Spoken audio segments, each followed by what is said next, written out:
Hello বন্ধুরা, দেখো আজকের পাঁচটা প্রশ্ন। ঠিক আছে, তার মধ্যে প্রথম প্রশ্ন অ্যালজেব্রার খুব একটা ইম্পর্টেন্ট কোশ্চেন, এটা ডিসেন্সে, কারণ এটা ট্রিকি কোশ্চেন হয় কিরকম না। এগুলো দেখো, এইভাবে তো আমরা মান বের করতে পারবো না। তাহলে কি করতে হবে, এটা পাঁচের ফর্ম, রুট পাঁচের ফর্মে আনতে হবে। কারণ দেখো, এটা রুট পাঁচের ফর্ম অলরেডি আছে, এটাকে আর ভাঙা যাবে না, কিন্তু বাকিগুলোকে ভাঙা যাবে। যেমন 125কে ভাঙা যাবে, 80কে ভাঙা যাবে। তাহলে যদি আমরা এইটাকে এইভাবে করি, যদি এবার রাইট করি, 3√5 প্লাস 100 √125কে কি লিখতে পারি, 5 × √25। তো √25 বলতে 5 বাইরে বার হয়ে যাবে, 5 × √5 এটা লিখতে পারি আমরা। তারপর √80কে 5 × 16 লিখতে পারি, রুটের মধ্যে 16-এর জন্য 4, √5 দেখো √5-এর ফর্মে প্রত্যেকটা চলে আসবে 6√5। ঠিক আছে, তাহলে উপরটা 3√5 প্লাস 5√5 8√5, নিচেরটা 10√5, তাই না? তাহলে দেখো √5 ক্যান্সেল আউট হচ্ছে, 8/10। ঠিক আছে, এটাকে আমরা 4/5 লিখতে পারি। তো এটা আমাদের রিকোয়ার্ড আনসার। ঠিক আছে, এটা এমনি কিছু ছিল না, ব্যাস একটু ভাবতে হবে, এটা √5 আকার আনতে হবে। কারণ কি না, এই যে প্রথম সংখ্যাটাকে, এটাকে আর কোনোভাবে চেঞ্জ করা যাবে না, বাকিগুলোকে চেঞ্জ করতে হবে, ওটা আছে √5-এর ফর্মে। ঠিক আছে, পরের প্রশ্ন দেখো, if a train runs at 6/7 of its original speed, then it reaches the station 20 minutes late. Find out the usual time taken by train to cover the distance. ঠিক আছে, অর্থাৎ কিছু না বলেছে, যদি অরিজিনাল স্পিডের 6/7 স্পিডে যায়, অর্থাৎ আমরা যদি বলি এটা এই রেশিওটা দেওয়া হয়েছে, তো আমরা সবসময় জানি যে নিচেরটা বেস বা অরিজিনাল, আর এটা হচ্ছে যে যে মোমেন্টে কাজ করছে সেই মোমেন্টের উপর ভিত্তি করে। অর্থাৎ যদি আমার অরিজিনাল স্পিড 7 হয়, তা যদি অরিজিনাল স্পিড 7 হয়, ঠিক আছে, অরিজিনাল স্পিড যদি 7 হয় না, যদি স্পিড ইকুয়ালস টু 7 রেশিও বলতে পারি বা 7 ইউনিট বলতে পারি আমরা, তাহলে কিন্তু ইউজুয়াল স্পিড, ঠিক আছে, তাহলে আমাদের ইউজুয়াল স্পিড কত, ইউজুয়াল স্পিড হচ্ছে 6 রেশিও। এটাই হলো, এটা বেস, আর এটা যেটা কর্মরত, মানে যে মোমেন্টে কাজটা হচ্ছে, অর্থাৎ এই মোমেন্টে কাজ বলতে এখানে স্পিডের কাজ, তাহলে এটা হচ্ছে ইউজুয়াল স্পিড, এটা অরিজিনাল স্পিড, এটা ইউজুয়াল স্পিড, অর্থাৎ এটা ইউজুয়াল স্পিড। ঠিক আছে, এটা ইউজুয়াল স্পিড, আর এটা হচ্ছে বেস স্পিড বা অরিজিনাল স্পিড, এটা হবে বেস স্পিড বা অরিজিনাল স্পিড। ঠিক আছে,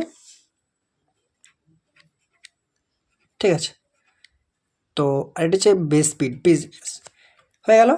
এরপর দেখো, যদি আমরা টাইমটা কনস্ট্যান্ট হয়, অর্থাৎ আমরা জানি distance equal to speed into time যদি কনস্ট্যান্ট হয়, তাহলে ডিস্টেন্স আর স্পিড হচ্ছে অনন্যক বলছি, মানে প্রপোর্শনাল হয়। ঠিক আছে, ডিরেক্ট প্রপোর্শন যেটা বলা হয় স্পিড, কারণ টাইমটা যদি কনস্ট্যান্ট হয়। এবার টাইমটা কনস্ট্যান্ট কেন বলছি আমি, না ধরো এই যে একটা পুরোপুরি একটা ডিস্টেন্স কভার করছে, এদিক থেকে এ যাচ্ছে, এদিক থেকে বি আসছে। ঠিক আছে, আমি একটা অ্যাজিউম করে নিচ্ছি এইরকম ডিস্টেন্সে তারা মিট করছে, তাহলে এই যে ডিস্টেন্সটাতে মিট করলো দুজন, সেই ডিস্টেন্সটার জন্য কিন্তু টাইমটা কনস্ট্যান্ট। অর্থাৎ আমি ধরো এ সকাল 8টায় গেছে, 8টা AM গেছে, আর বি এখান থেকে কিন্তু 10টা AM গেছে। যদি এইখানে দুজনে 12 AM মিট করে, তার মানে কিন্তু টাইমটা এর জন্য তো আর একটা হবে না, বা এর জন্য আর দুটো হবে না, 12 AM মানে 12, দুজনের জন্যই 12 হবে, সেই সেন্সে টাইমটা কনস্ট্যান্ট। তাহলে টাইম যদি কনস্ট্যান্ট হয়, ডিস্টেন্স আর স্পিডের রেশিওটা কি হয়, ডিরেক্টলি প্রপোর্শনাল হয়। ঠিক আছে, তাহলে কি হবে, তাহলে যদি আমি আরও একবার রেরাইট করি ঠিক করে ব্যাপারটা, দেখো রেশিওগুলো যদি আমি এখানে আরেকবার বিল্ড করি, তাহলে কি পাবো, আমাদের এখানে কি পেয়েছি, অরিজিনাল স্পিড আর ইউজুয়াল স্পিডের রেশিও কত, 7:6 পেয়েছি, তাই না? তাহলে অরিজিনাল স্পিড আর ইউজুয়াল স্পিডের রেশিওটা 7:6, তারপর অরিজিনাল টাইম আর ইউজুয়াল টাইম কত, 7। এটা যদি স্পিডের রেশিও হয়, তাহলে অবভিয়াসলি এটা টাইমের রেশিও হবে। বুঝতে পারলাম? দেখো এরপর কি বলেছে, টাইমের পার্থক্য কত বলেছে, দেখো টাইমের পার্থক্যটা বলেছে 20 মিনিট, তাই না? এই যে 20 মিনিট বলেছে, টাইমের পার্থক্যটা 20 মিনিট লেট হয়, তার ইউজুয়াল টাইম কত? তো দেখো ইউজুয়াল টাইমটা কত, রেশিওটা কত বলেছে, ইউজুয়াল টাইমের রেশিওটা কত না, ইউজুয়াল টাইম এটা, কারণ এটা অরিজিনাল স্পিড, এটা ইউজুয়াল স্পিড, এটা অরিজিনাল টাইম, এটা ইউজুয়াল টাইম। ঠিক আছে, যদি বুঝতে অসুবিধা আমি লিখে দিচ্ছি, এটা অরিজিনাল, এটা ইউজুয়াল। ঠিক আছে, O for original, U for usual, O S for original speed, US for usual speed, ঠিক আছে, রেশিও, ঠিক আছে। তাহলে দেখো, তাহলে তার মানে অরিজিনাল টাইমটা কত, তাহলে সময় পার্থক্য বলেছে 20 মিনিট বা 20 মিনিট বেশি সময় লাগছে, তার মানে এখানে 6 ইউনিট যদি সময় লাগে, এখানে 7 ইউনিট সময় লাগছে, তার মানে 1 ইউনিটের ভ্যালু কত হয়ে যাচ্ছে বা এক রেশিওর ভ্যালু কত হয়ে যাচ্ছে, 20 মিনিট, ঠিক আছে, 20 মিনিট। তাহলে আমাদের এই যে ইউজুয়াল টাইমটা কত, 7 ইউনিট, তাহলে 7 ইউনিটের ভ্যালুটা কত হয়ে যাচ্ছে, 7 × 20 ইকুয়ালস টু 140 মিনিট, 140 মিনিট বা 2 ঘন্টা 20 মিনিট, ঠিক আছে, 2 ঘন্টা 20 মিনিট, ঠিক আছে। নেক্সট কোয়েশ্চেন কি বলছে, a man travels in a car from point A to point B and covers a distance of 120 kilometre, কিছু একটা বলেছে, সময় দিয়েছে, প্রথম যে ডিস্টেন্সটা 40 কিলোমিটার, সেটা স্পিড একটা দিয়েছে, তারপরে বলেছে যে আর একটা স্পিড আছে, সেইখানে টাইম একটা দিয়েছে, তাহলে এভারেজ স্পিড। আর আমরা এভারেজ স্পিড জানি, প্রথম কথা এভারেজ স্পিড কী হয় না, এভারেজ স্পিড যেটা, এভারেজ স্পিড ইকুয়ালস টু কী হয় না, টোটাল ডিস্টেন্স, ঠিক আছে, টোটাল ডিস্টেন্স আপন টোটাল টাইম, ঠিক আছে, টোটাল ডিস্টেন্স আপন টোটাল টাইম। তাহলে টোটাল ডিস্টেন্স বলতে 120 মিটার ডিস্টেন্সও যাচ্ছে, এটাই বলেছে। টাইম ইকুয়ালস টু কী, আবার time equals to distance upon speed হবে, কারণ আমরা জানি time equals to distance upon speed, ঠিক আছে। তাহলে দেখো এই যে বলেছে না যে during the first 40 kilometre the speed of car বলছে 50 কিলোমিটার/আওয়ার, তাহলে টাইমটা এইটুকুর জন্য টাইমটা কত না 40/50 টোটাল টাইম, প্লাস বাকিটা কি বলেছে, and the rest of the journey speed of is car 60 kilometre per hour, rest journey বলতে টোটাল 120 কিলোমিটার, তার মধ্যে 40 কিলোমিটার চলে এসছে, বাকি রয়েছে 60 কিলোমিটার, সরি 120 কিলোমিটার, 40 কিলোমিটার চলে এসছে, বাকি রয়েছে 80 কিলোমিটার, তার জন্য স্পিডটা কত হবে 60 কিলোমিটার/আওয়ার, ঠিক আছে। তাহলে এটা 120, নিচে থাকলো 4/5 প্লাস, যদি এটাকে আরও এক দফা কেটে দিই, 20 × 4 = 20, এটা হয়ে গেল, ঠিক আছে, এটা হয়ে গেল। তাহলে এটা হয়ে গেল 120/32, আর নিচে 15টা উপরে উঠে যাবে, বুঝতে পারলাম, ঠিক আছে, ঠিক আছে। দেখো এবার ক্যালকুলেশন করো, এটা হয় 8×15 120 হবে, 8×4 = 32, অর্থাৎ 225/4, 225/4, বা যদি এটাকে আমি দশমিকে নিয়ে যাই, যদি এটাকে দশমিকে নিয়ে যাই কী হবে না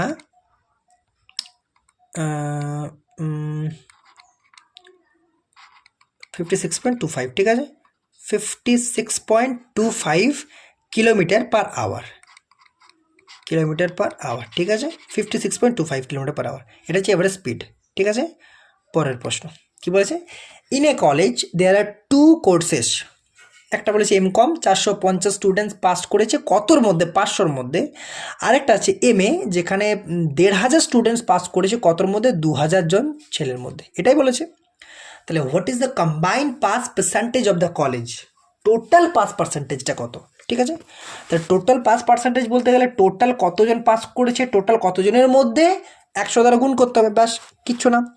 তাহলে টোটাল যদি আমরা বলি এম কমে কতজন স্টুডেন্ট না 500 জন টোটাল, পাসড যদি বলি কতজন, এখানে 450, ঠিক আছে। এবার আরেকটা আমাদের কোর্স কি বলেছে, আরও একটা কোর্স হচ্ছে এমএ টোটাল কতজন 2000, এটা হচ্ছে টোটাল, ঠিক আছে। এটা পাসড, এমকমে পাসড কতজন 1500, হয়ে গেছে। তাহলে টোটাল স্টুডেন্ট কতজন না এখানে বলেছে এমকমে 500 জন আর এমএতে 2000 জন, তাহলে টোটাল স্টুডেন্ট হচ্ছে 2500, তার মধ্যে পাস করেছে কত, করেছে 450 আর 1500, অর্থাৎ 1950 পাস করেছে। 100-র মধ্যে কত, সেটা পার্সেন্টেজ পেয়ে যাব, 2 শূন্য 2 শূন্য কাট হবে, তাহলে 1950/25 যদি হয়, তাহলে যদি আমরা 5 দিয়ে কাটি, তাহলে 5 3 15, 5 9 45, 5 5 25, ঠিক আছে। এরপর যদি ফার্দার কাটি 5 7 35, 5 8 40, 7.8, ঠিক আছে। টোটাল পার্সেন্টেজ কত? সরি সরি সরি একটা শূন্য ছিল না, ভুল করলাম, ঠিক আছে। ভুল করলাম 5 7 5 মানে 78%, ভুল করলাম। সরি বন্ধু, শূন্যটা নজরআন্দাজ যেটাকে বলা হয় করে ফেলেছিলাম, তার জন্য সরি। তো এটা কিন্তু এটা তাহলে তাহলে দশমিকটা হবে না, এটা 78 হয়ে যাবে, তাহলে 78%, তাহলে 78% হচ্ছে আমাদের রিকোয়ার্ড আনসার, ঠিক আছে। ওভারঅল যেটা overall percentage, overall pass percentage, ঠিক আছে।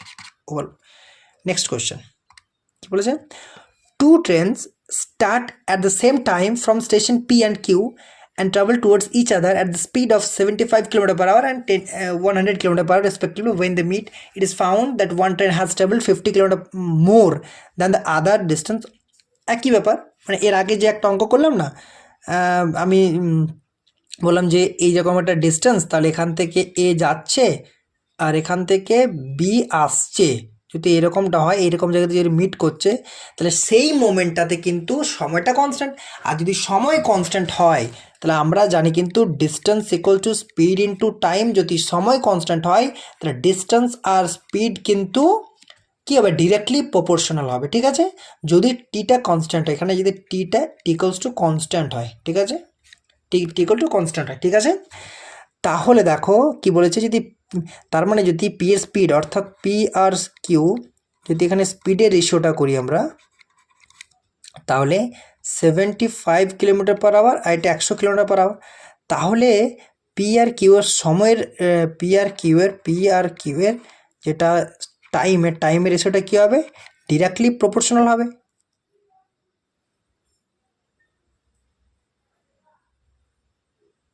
Sorry sorry sorry sorry sorry sorry sorry sorry sorry sorry sorry sorry টাইমটা কনস্ট্যান্ট, তাই না?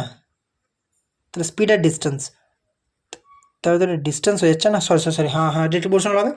তাহলে এটা যদি 75 স্পিড হয়, তার মানে এর 75 কিলোমিটার যেতে পারবে, বোঝাতে পারছি? তার মানে এর 75 কিলোমিটার যেতে পারবে, ঠিক আছে।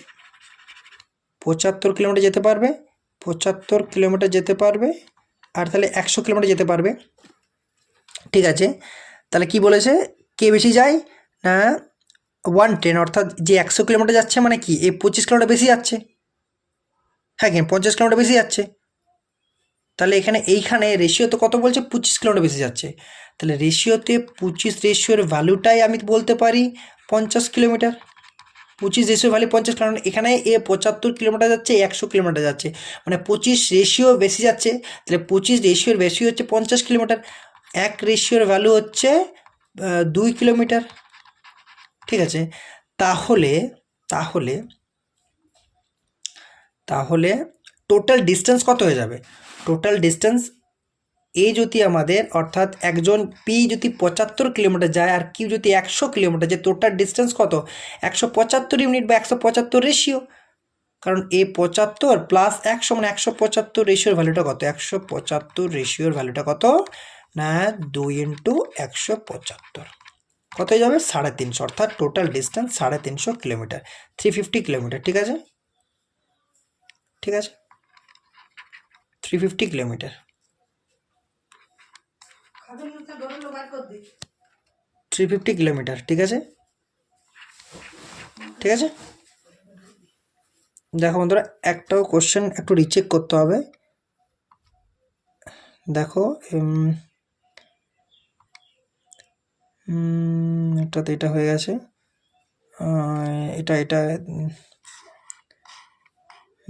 সরি এখানে যে আমরা বলেছিলাম যে যদি টাইমটা কনস্ট্যান্ট হয়, স্পিড আর ডিস্টেন্স রেশিওটা কিন্তু আমরা ডিরেক্টলি প্রপোর্শনাল হবে, তাই না? তো যদি এটা স্পিড হয়, কি বললাম এখানে কোন জায়গাটা ছিলাম,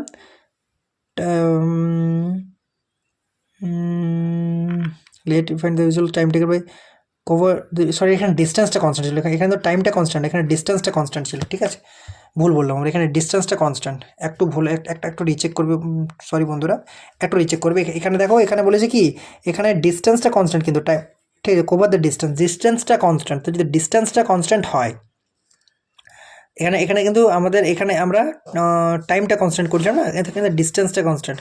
যদি ডিস্টেন্স কনস্ট্যান্ট হয় তাহলে তখন স্পিড আর টাইমের রেশিওটা অন্য হবে। স্পিড ভ্যারিজেস 1/t, ঠিক আছে, speed varies as 1/t, speed varies as 1/t যখন ডিস্টেন্সটা constant, T equals to constant. একটু তোমরা একটু এখানটা এই জায়গাটা একটু ক্যালকুলেশন করে নেবে, ঠিক আছে, তাহলে অন্যান্য খবর এর বাকিটা ঠিক আছে, পুরোটাই এরপর কোনো ব্যাপার নেই, এরপর ঠিক আছে, ঠিক আছে। ওই জায়গাটা একটু অসুবিধা ছিল, একটু আমি এটাকে সময়টা কনস্ট্যান্ট ভেবে নিয়েছিলাম, কিন্তু সময়টা অ্যাকচুয়ালি কনস্ট্যান্ট নয়, সময়টা তো হেরফের হচ্ছে, টাইম ডিস্টেন্সটা কনস্ট্যান্ট। ডিস্টেন্স যদি কনস্ট্যান্ট হয় তখন কিন্তু স্পিড আর টাইমটা একে অপরের কী হবে, রেসিপ্রোকাল হবে, ঠিক আছে, বা ইনভার্সলি প্রপোর্শনাল হবে, ঠিক আছে। ব্যাস, থ্যাংক ইউ বন্ধুরা। তোমরা অনেকেই ভিডিও দেখছো কিন্তু সাবস্ক্রাইব করছো না, প্লিজ চ্যানেলটি সাবস্ক্রাইব করো আর পাশে থাকা বেল আইকনটি প্রেস করো, যাতে আমার আপলোডের প্রত্যেকটা ভিডিও নোটিফিকেশন তোমরা পাও। এবং অবশ্যই বন্ধুদের মাঝে শেয়ার করো, যাতে তারাও তোমাদের সাথেই প্রিপারেশন নিতে পারে। আর যদি ভালো লেগে থাকে তবেই। আর আরেকটা কাজ করতে হবে, লাইক করতে হবে, ঠিক আছে। Thank you.